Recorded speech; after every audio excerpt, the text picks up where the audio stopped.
Wanderer's Journal, Episode 1, First Messages.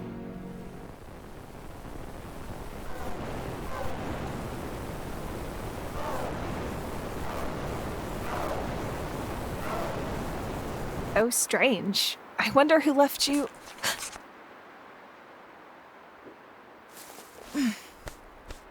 Huh. How strange. My words, they're appearing on the pages as I say them. I'm not sure why or how. There's earlier entries in this journal that I saw. Couldn't make sense of any of them because the writing it's weird, ancient looking. They seem to be written neatly though, almost inhumanly so. But I had just thought... I don't know what I thought, actually. Well, I suppose this makes recording my findings much easier. Not like I have much time to write anything down in this place. Okay. Walk and talk. I can do that. Where to begin? Or, well, the beginning, I suppose. It's been a while since I left my home. I'm not sure how long. The forest was already dense, but it's only grown worse the further I travel. I can't really see the sky, and I've lost track of time. The forest it's strange. There's a reason why we were told to stay away from it, and I'm very quickly realizing that. Not much time for regret, though. It's too late to turn back. Surely I'm close to the other side by now. Oh, that's not what this is about. Observations. Right. I can't say I've really looked at anything as much as I'd like to. Staying still too long doesn't really end well here. It's like the trees themselves move to hurt me. Not a very reasonable thought, I know, but I've been here too long to really care too much. It feels like there's something in here. Something that wants to get me. I think that might be the exhaustion talking. I found this journal today, obviously. You were there, whenever today is. Just a few minutes ago, God, this is for your own reference. No one else will see it, so don't feel so embarrassed. There isn't even anyone here to listen.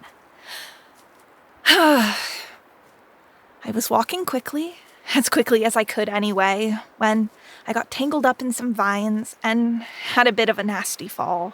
No serious injuries, just some scrapes. I should try to find some place to stop and take care of them. Right, anyway. I turned around to free myself, and there it was. This journal. A very old-looking thing, covered in moss and dirt. Its cover was slightly damp, but when I opened it, its pages were in perfect condition. I thought it was very strange, for many reasons. Obviously, no book should be able to survive the wilderness in such good condition, especially not when the cover is worse for wear, but also because people don't go into the forest. They haven't for centuries. Who would have been here to leave it on the floor at all? How long has it been here? How does it work? I don't know. I don't really know anything anymore. I'm going to keep going, though. There isn't time to look for answers right now. Right now, I just need to make it out of this place. I'll be out in the open soon enough, and then I'll do so many things. There will be so many more new things to learn and see, and I'll get to go wherever I want.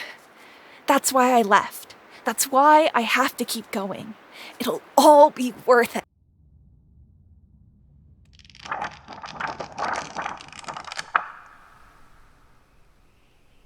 Oh gods, the journal spoke to me.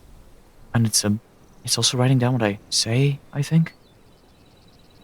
I don't know how I always manage to stumble into these things. Oh, it heard that. Did you? I don't know who you are, but can you hear me? I could hear your voice and see the words. I'm not sure if this thing works the same both ways. If it does, I'm sorry about my earlier tone. I'm not frustrated at you. I don't even know you. It's not like you've done anything to me. I'm old, I suppose. I guess I should introduce myself in case you do see this. My name is Pluto, and well, to be entirely honest with you, I'm not actually much of anything. A wanderer, I guess you could call me. None of any particular consequence. Sorry if I make for an underwhelming correspondent, but it seems like you're stuck with me for the time being. Right, well, you do seem like the sort to appreciate details, so I'll try to provide those as best I can. I found the journal about a week ago. I was in a small town back then, and I found it in a shop. It looked as if it had been collecting dust for a while, and I could understand why. It was an ugly-looking thing. Its front cover was washed away of all color, and the leather was peeling away. Looked like it went through several dozen storms before landing on that shelf, but for some reason I just couldn't get myself to leave without it. I didn't really have a need for a journal. I still don't, really. But for some reason, I allowed myself to be persuaded by that nonsensical desire to have it in my possession. And I bought it. But, well, I've learned that sometimes being drawn to something isn't necessarily a good thing. In my experience, it's usually quite a bad thing, actually. That's hardly important. I wasn't sure what the journal was, or why I was so drawn to it, but what I did know was that I'm tired. I'm not as adventurous as I used to be. Clearly not as curious as you seem to be, so I thought I could give this journal to someone who was. I carried the journal with me, with no intention of ever opening it or figuring out if my apprehension towards it was at all reasonable when...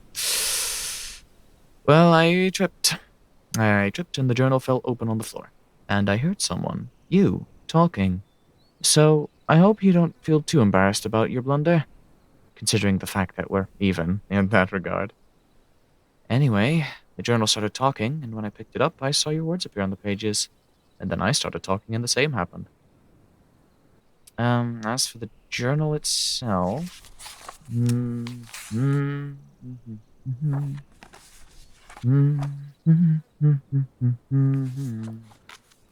This one is also a lot like what you described.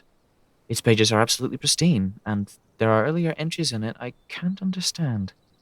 Perhaps I can find someone who does, though. But that's all I have for you right now. I'm sorry if your entry isn't recent. I've been a horrible correspondent already. I know. But I'll keep an eye on it from now on to see if you respond. If you even hear this at all, that is. I'll hear from you later, maybe. I suppose. Is that how you get it to stop? Or is this still hearing me? Oh, so I need to figure out how this thing works. This episode of Wanderer's Journal featured the voices of Tal Minear as Marigold, Janet G as Pluto, and Elisabeth Allen in the forest ambience. Audio engineering and sound design is by José Machado, the cover art is by CJ Tanawan, and the theme music is by Eyre. It was written by Timothy Rafael and produced by Lumi Oakes. Follow us on social media and support us through the links in the episode description. Transcripts are available on our website at wanderousjournal.info. Thank you for listening.